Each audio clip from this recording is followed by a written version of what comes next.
All right. So, Alan, we've been talking like so much about appraisals, and you happened to go to a little EXP Learn event where you met with an appraiser.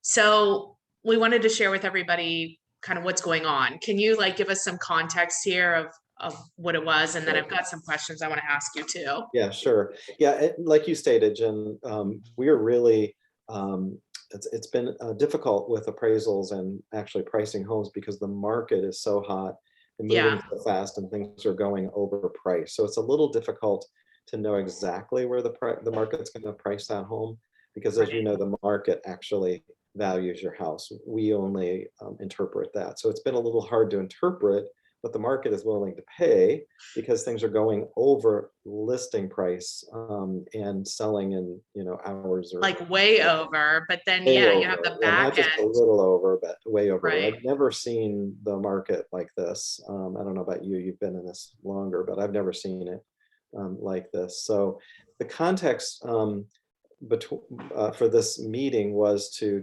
have agents actually speaking directly with appraisers Hmm. because, as you know, we have to sell the house several times. Right. You have to sell it to the inspector and we have to sell it to the appraiser. So we wanted to kind of pick the brains of an appraiser to understand so that we can better price the house and better work with an appraiser. So that they were there just kind of giving us information about the appraisal process and what they use to value a house. Well, and that's been really helpful. What did they say about like, because I know for us, we used to do this thing for short sales and we called it affecting the BPO, which is basically affecting the appraisal. And what we wanted to do was like give information to the appraiser to say, hey, look, here's why this is the value.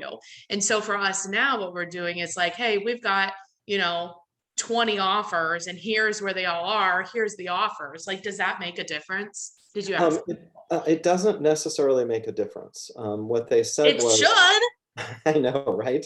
But it doesn't really make a difference because, and I thought the same thing, that, demand is certainly one of those factors. Now, what the appraiser did say is you can provide them with the data. So a Okay. spreadsheet with all the listing or all the contracts Oh, so data. don't like give them the contracts, just give them the No, they spreadsheet. said don't do that. Okay. That's illegal. They won't take Oh, it. it's illegal. Yeah, apparently that's the term he used. You can't do Right.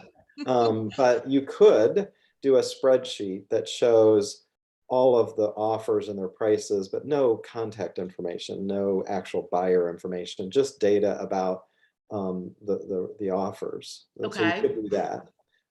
But it's one piece of data, but it doesn't necessarily affect the value. It's just another piece of data that goes But I along with just feel other. like that COVID, it and what's going on in the market, it should affect the value because it is literally affected, right? I Yeah, mean, yeah. that's why we're getting like so many offers. Like, Yeah, you're preaching to the choir. I get so angry.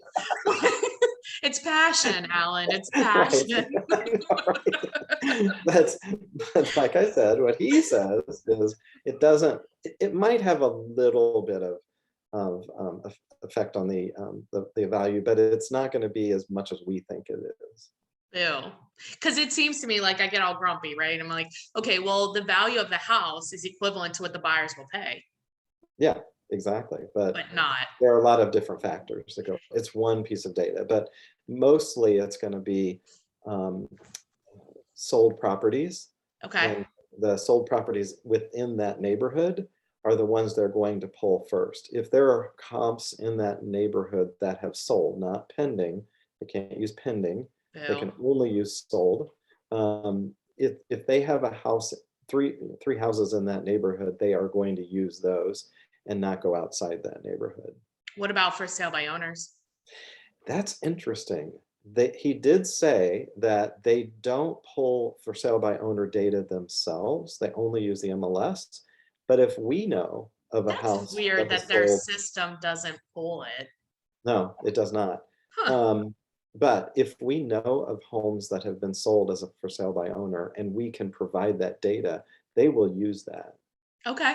That So is one. that's something good to provide. So what I'm hearing in a packet, if we're going to help the appraiser get the value that, because like how many right now, did he say like how many are coming in lower than what the agreed upon price is? Yeah, on a normal market, it was 1%. They're Okay. finding 10% are coming under the sales Because there's price. no way to prove the value. Correct. But They're it having a just, really hard time to. I'm They're the same as us. I mean, they're struggling like we are of yeah. figuring out, because the market is so hot and moving so fast that. Well, it's frustrating because like their job is to protect the bank, right? And so it's like, okay, is this a good investment? And the only way that they know is based on past data, but it's like the past data is not really relevant. Like it feels like there should be like an adjustment. Like, if you're a bad golf player, you get like a handicap.